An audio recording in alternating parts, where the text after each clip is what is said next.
the next section to edit is this section. It's called the Clients section.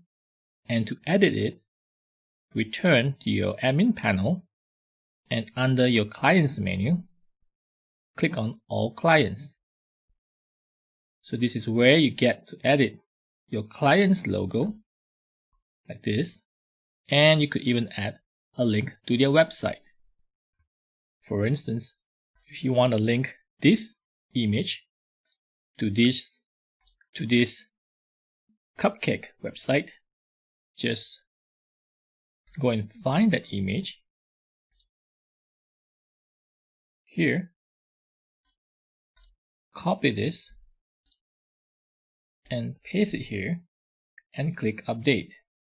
Then refresh and click on this logo and you will be directed to their website like this.